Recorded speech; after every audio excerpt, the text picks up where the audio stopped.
Welcome guys, my name is Jesse Humbert and I'm making this video with Shane Springbett, and we're going to kind of walk you guys through how to use a camera system that I developed with my graduate professor, Kurt Onthing, and an individual, Cressmer Williams at NOAA.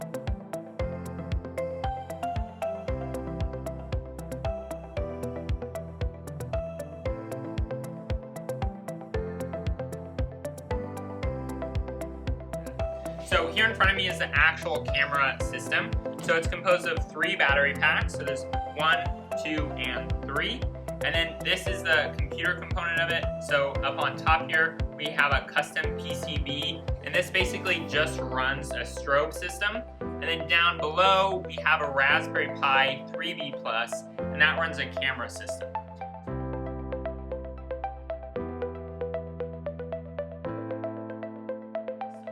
So this whole system works as a kind of motion detecting trigger camera, and it's made for deep water deployments.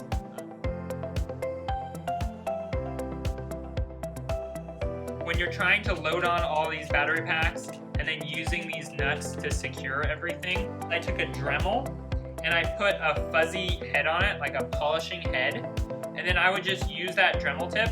I would hold it next to this and it would just spin these like all the way down these rods. So you can very quickly load these up with bolts and like move them up and down this kind of framework by just using a Dremel with a soft tip. Notice the end doesn't have any actual nuts, and that's because this is threaded. So in order to screw these into the end of this housing, you need to be able to twist each rod individually.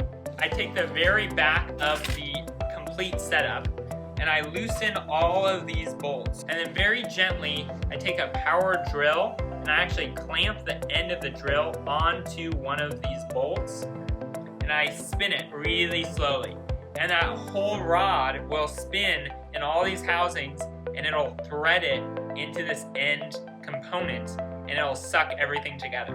And then I just kind of space everything out until it's all nice and situated.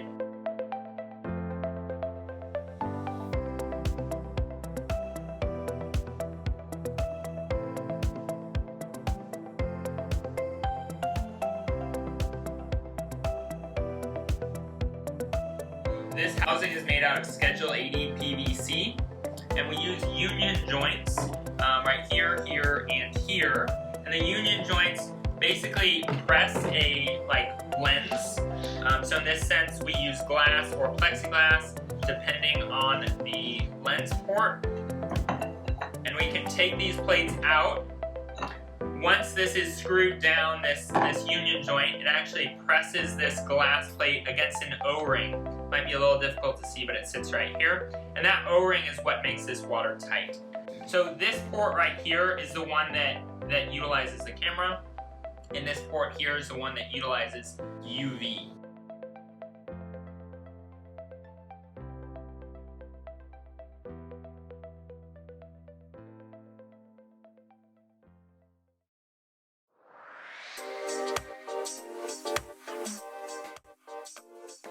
So now that we've seen the camera system and just kind of generally how this housing works, we'll look at how the computer actually fits inside the housing. So it's pretty straightforward, but basically you remove this union joint at the end, and we use plexiglass on the end so it's nice and transparent. You're able to see our little monochrome OLED screen on the end of the computer here. So this entire system then will slide inside this housing, and it's a little bit tight, and the reason for that is we don't want it shifting around while it's in transport. So to get it to move in smoothly, sometimes I twist it a little bit so it slides in nicely. And now you can see it's fully inside the housing. We can take our plexiglass, pop it back over the front, and shut our union joint.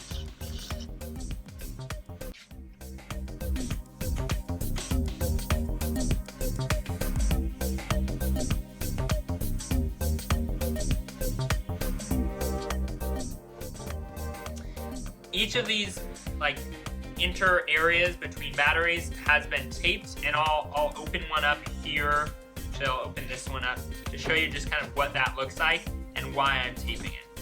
So this is as the camera would look ready for deployment. So I'll take off this tape. And here's our Molex connector. So if I pull this Molex connector out, you can see this aspect here is where it connects to the battery. And I'll just pop it open here. This is the female receptacle and the male. The male is connected directly to the battery. And the female runs in this wiring harness all the way down to this main output, which connects to the battery.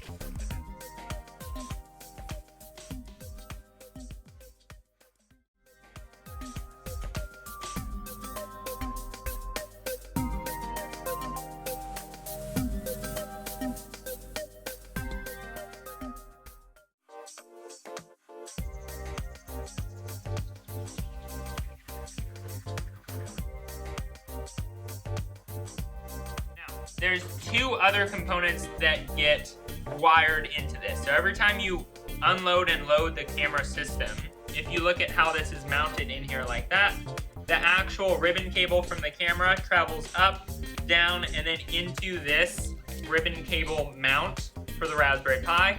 And the secondary, the LED that sits here, is wired directly off of this wiring harness. Sorry.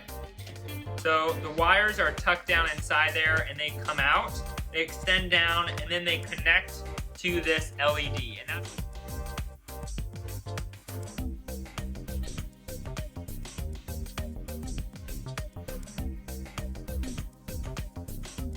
this camera just got back from a deployment, so I'm gonna disassemble it like I would kind of in the field and get ready to charge the camera system. Initially taking this apart, I took off my union joint and my plexiglass that kind of covers this port, and now I'm ready to pull this whole system out. Now I'm able to remove this ribbon cable, so it pops right off the Raspberry Pi 3B+, and now as I pull this out, my camera is no longer connected. And then I just tape it against my housing just like that. So it's nice and out of the way. And if I spin it around here, you can see the ribbon cable is just kind of flat against the roof of the housing.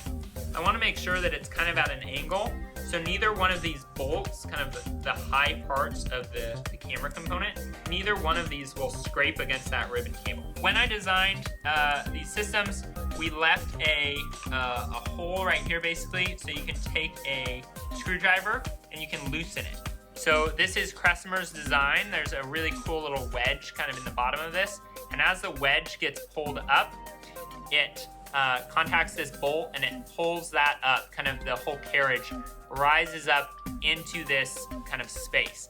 And this wedge, as it moves up due to the tightening of this bolt, it actually flexes this out.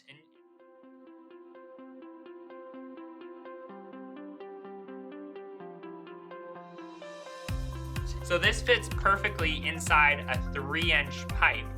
And then as I twist this up, it tightens it and allows the entire system to get really well mounted inside that pipe. Keep loosening it up a bit, and then I'm just gonna briefly whack the back of the screwdriver, and that pops it down. I'm gonna grab the top of this board, I'm gonna wiggle it a little bit, and I pull it up. This is a desiccant, this is a silica gel packet that I get, and it basically has these little indicator balls in there. So when it's contacted moisture, if it's got a little too wet, these will turn green.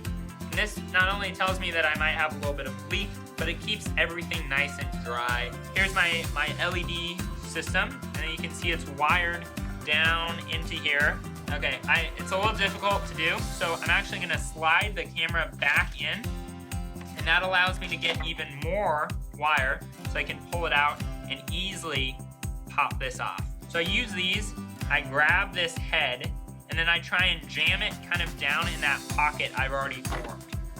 You might see at the very bottom there's enough of a little pocket that I can tuck that wire down in there.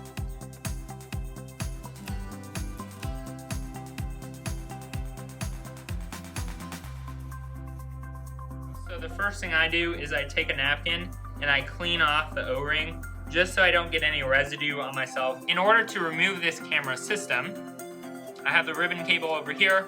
I just want to take these a couple little screws right here. So now that that's loosened, I just grab the camera, and as I pull it out, along comes the entire ribbon cable. And this base mount is the same base mount that I used for these. So the camera and the LEDs will use the same base mount. So I'll loosen this a little bit more, and then I'll push it down.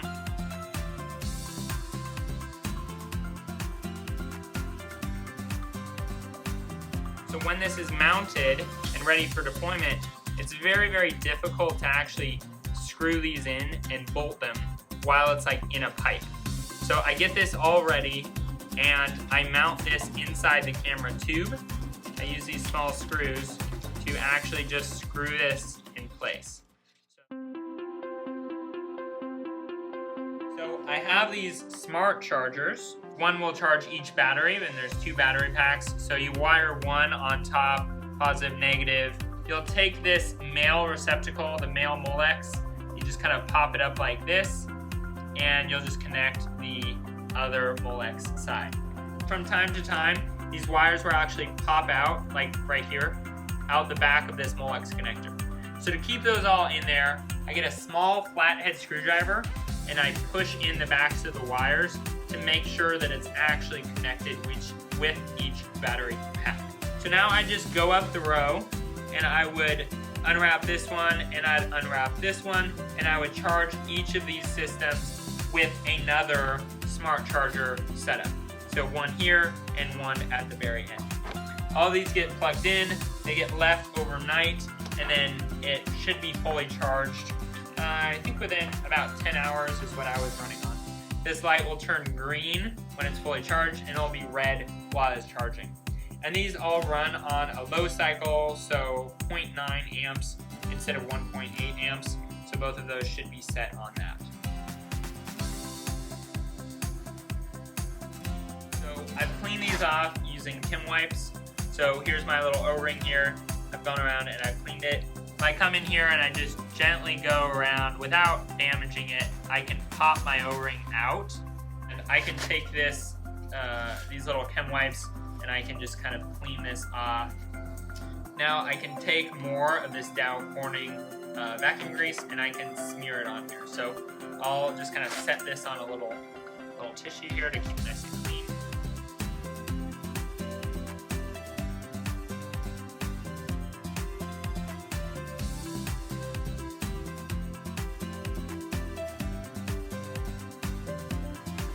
So I've gone around now, and there's a nice fine layer on that O-ring. It sits nicely in there, and now I'm ready for basically my cover. These are both plexiglass, cut from the same material. One, however, has a Blue Robotics high-pressure switch.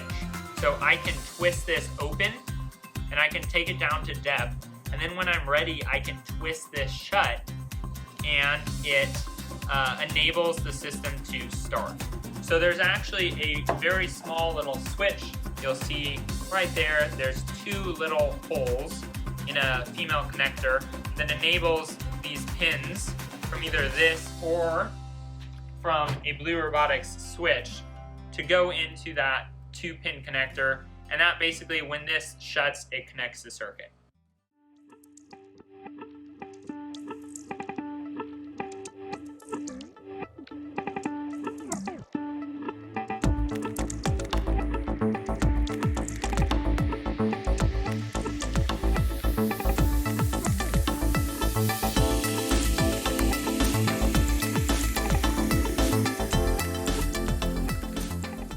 So I just pop it in like that, very straightforward, twist it.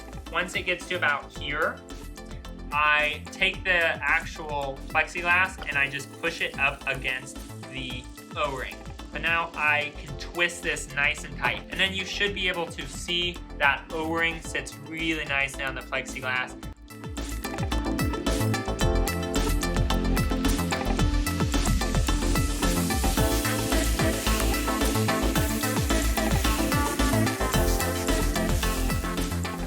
This is our glass piece. I started off by cutting small sections that I could easily break off. So I sketched the glass once using a wax pen or wax pencil. Once I had my initial cutting spots, I took the Dremel, my diamond head Dremel, and I just very lightly scored it around in a circle. Then I flipped over the glass plate to the other side. I scored it a few times on that side as well. Every about ½ inch or inch, all the way around the edge of this glass plate, I cut little lines. And these lines I cut on both sides of the plate. And this allowed me to effectively take a little tiny bit of pressure and break these little chunks off. After a while, it started taking shape, and I just kind of shaved these all down. After I was done with this, I put it on a belt sander, and I just kind of smoothed the edges on a really fine grit, just to get rid of any sharp glass that might cut myself later. And that effectively is how I cut 1/4 inch glass pane into just this very small circle.